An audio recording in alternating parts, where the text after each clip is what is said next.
How to download text editor. Download text editor.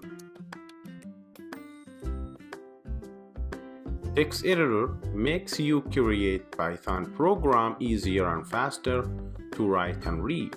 So there are a lot of text editors available on internet.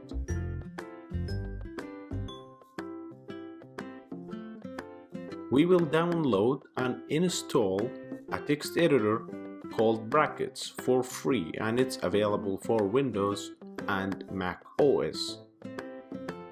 Let's see how.